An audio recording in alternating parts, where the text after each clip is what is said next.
I'm going to go ahead with the meeting beginning ritual.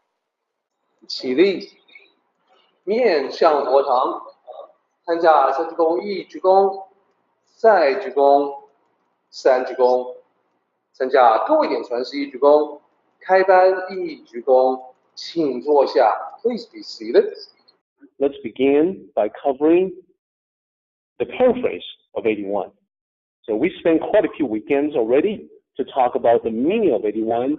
I did spend extra time on it.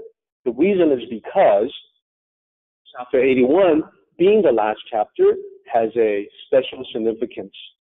So I wanted to make sure that I do that final chapter of the Tao Te Ching justice by making sure that we're all crystal clear on the meaning. And if you recall, at the very end of it, in the very last line, we talk about the concept of non-contention. The last two characters put in non-contention. The reasons for that, the reasons why a Tao cultivator would avoid conflicts and seek non-violent, peaceful solutions, and the mental techniques that a Tao cultivator would use to get yourself into that frame of mind. Because you know that sometimes it's not so easy.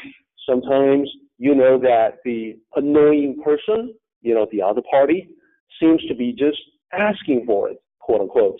So to not be giving in to the temptation to enact some kind of violence or to start some kind of conflict, there are mental techniques which we talked about last time. So now we should be ready to cover the paraphrase, beginning with section 1. If you recall, section 1, we talked about the difference between beautiful words and trustworthy words or true words. Then we also got into the reasons why Tao cultivators don't get into debates, and it's because those who get into debates oftentimes, the purpose is to win the debates. The purpose is not necessarily to educate, to inform, to enlighten, to showcase the truth. The purpose is to win, and sometimes that's the only purpose. And for that particular goal of winning, people will tend to distort and twist everything just to be able to win. So beware of that. Beware of beautiful words that sound really nice, but are in fact untrue. And also beware of those who appear broad of knowledge, and that's generally speaking how people are in a debate. They want to pretend like they know a lot more than they actually do in order to convince the audience or the judges that they are on the right side. Okay, so with that, let's go to the paraphrase.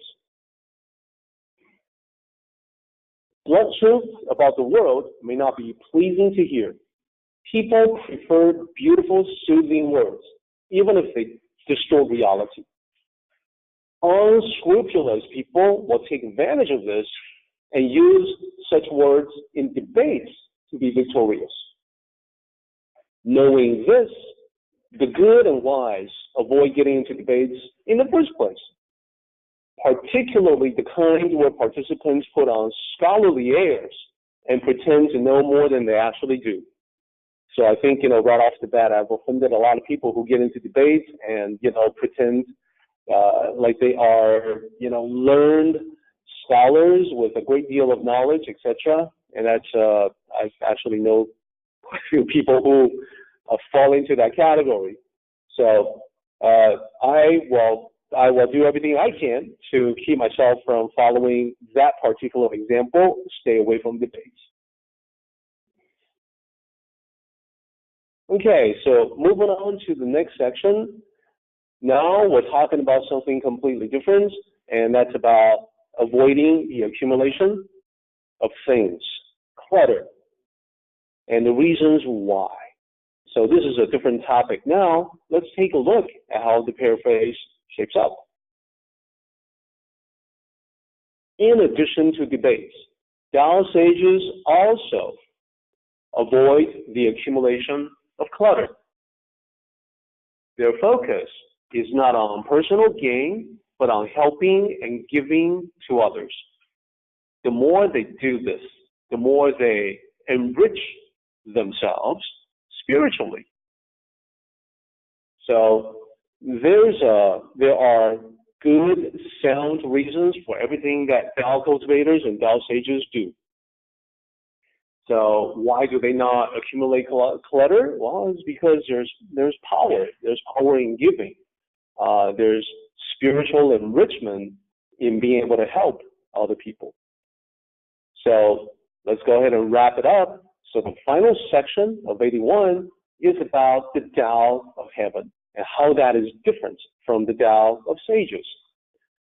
As you may recall from last time, the Tao of heaven is a way to deal with the idea, the concept that, well, doesn't the Tao include everything? So wouldn't it be, not only the things that are nice, quote unquote, from the human perspective, but the things that are not so nice from the human perspective, things that decompose, things that we think of as dirty, filthy, undesirable, repulsive, etc. Those are all part of nature. Well, the Tao of heaven is the concept that says no matter what it is, there is a way that you can extract something useful out of it. So it's all to your benefit. So whether it's good or bad, according to human judgment, with the human intelligence, you can turn that into something useful, something that will benefit you.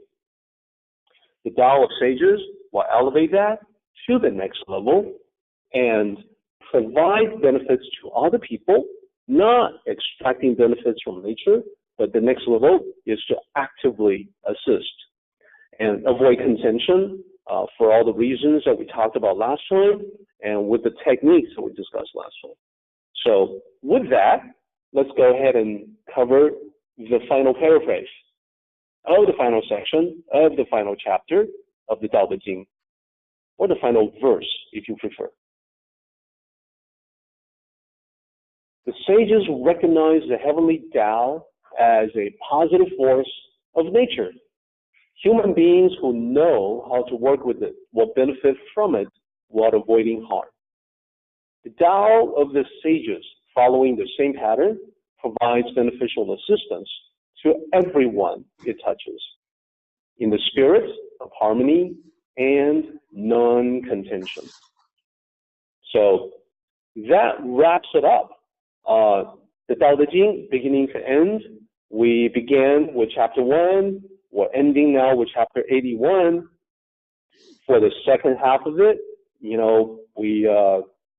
I like to think that we're constantly improving and evolving.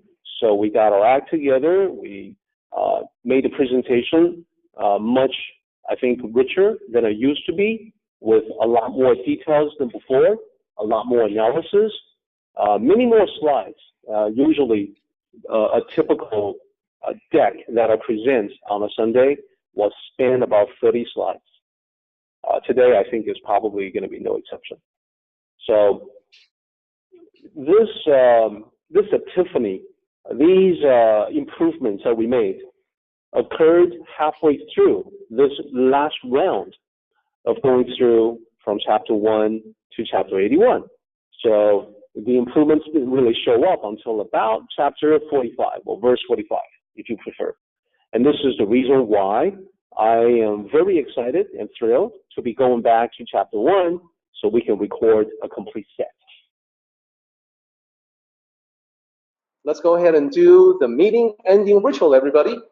起立，面向佛堂，持架深鞠躬，一鞠躬，再鞠躬，三鞠躬，持架各位顶传十一鞠躬，斜班一鞠躬。Well done, everybody. Thank you so much.